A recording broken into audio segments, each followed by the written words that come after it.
नमस्कार, India news में आपका स्वागत है और मैं हूं आपके साथ संभव शर्मा।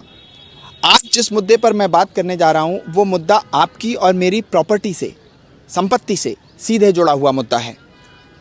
क्या हो कि अगर मेरी प्रॉपर्टी देश के हित में या जनता के हित में ले ली जाए मेरी मर्जी के बिना। इस सवाल पर सुप्रीम कोर्ट का एक बड़ा फैसला आज आया है। हमारे साथ डॉक्टर विवेक शर्मा, एडवोकेट विवेक शर्मा हमारे साथ जुड़े हुए हैं। इनसे जानेंगे कि क्या है ये फैसला, कैसे ये हमारी और आपकी प्रॉपर्टी, निजी प्रॉपर्टी पे असर करेगा और क्या डिटेल्स हैं इस फैसले में। 9 जजों की संविधान पीठ का ये बड़ा फैसला। डॉक्टर शर्मा, आप बताएं क्या है ये। मैं आपको स्पष्ट करता हूं टू द पॉइंट। आज जो 9 जजों की संविधान पीठ का फैसला आया है, इसे हम 3 हिस्सों में बांट सकते हैं। एक तो फर्स्ट ओपिनियन है जो मेजॉरिटी की है, बहुमत की है, जो चीफ जस्टिस ऑफ इंडिया और अन्य 6 जजों के बिहाफ पर है। दूसरी जस्टिस नागरत्ना के बिहाफ पर है और तीसरी जस्टिस धूलिया के पे है। अब हम आते हैं कि मेन इस बेंच के सामने, संविधान पीठ के सामने मुख्य मुद्दा क्या था। तो एक आर्टिकल 39B(c) है, directive principle of state policy से वो डील करता है संविधान के अंतर्गत। उसकी व्याख्या से संबंधित मुख्य मुद्दा था वो ये था कि एक जो प्राइवेट इंडिविजुअल, एक जो व्यक्ति विशेष होता है, उसकी जो निजी संपत्ति है, उसके रिगार्डिंग आर्टिकल 39B(c) का एक्सप्लेनेशन था। वो ये है कि कम्युनिटी ओनरशिप, मतलब सामुदायिक स्वामित्व के अंतर्गत सरकार उसका किस हद तक टेक ओवर कर सकती है, उसे ले सकती है कि नहीं ले सकती है तो किस हद तक ले सकती है। तो इस चीज़ पे आज एक्सप्लेनेशन था, इस रिगार्डिंग था।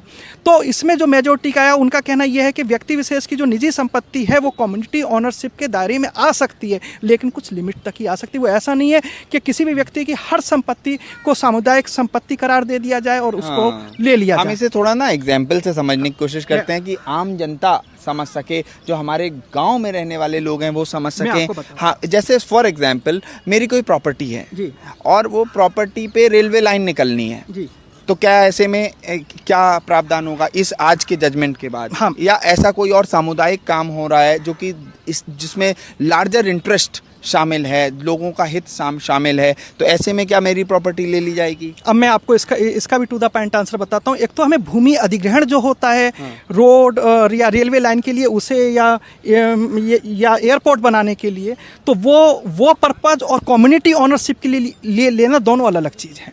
जब सामुदायिक स्वामित्व की बात आती है तो इसे अगर हम आम पब्लिक की भाषा में समझे तो ऐसे समझ सकते हैं कि सपोज एक कॉलोनी है, उसमें एक पार्क बनाना है। वो जो पार्क है उसकी आम लोगों को ज़रूरत होगी, बच्चों को होगी, उनके हेल्थ के लिए, योगा करने के लिए, उनके कल्चर प्रोग्राम वगैरह करने के लिए होगी। वो उस बना सकते कि नहीं। अब इसका मैं एक छोटा एग्जाम्पल देता हूँ। मान लीजिए सपोज एक 10 साल पुरानी कॉलोनी है, वहाँ पे घर बने हुए हैं, तो वहाँ पे आप सवाल पूछ सकते हैं कि वहाँ पे एक सरकार कुछ घरों को तोड़ के 4-5 घरों को तोड़े और एक पार्क बना दे, क्या ये पॉसिबल है?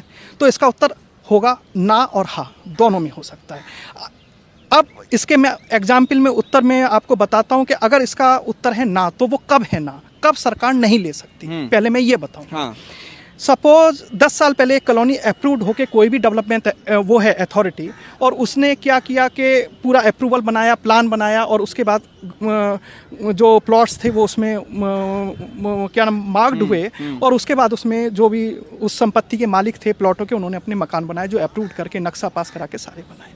उस स्थिति में वो अप्रूव्ड कॉलोनी है, इस तरह से आप उस व्यक्ति विशेष की संपत्ति सामुदायिक विकास के लिए नहीं ले सकते।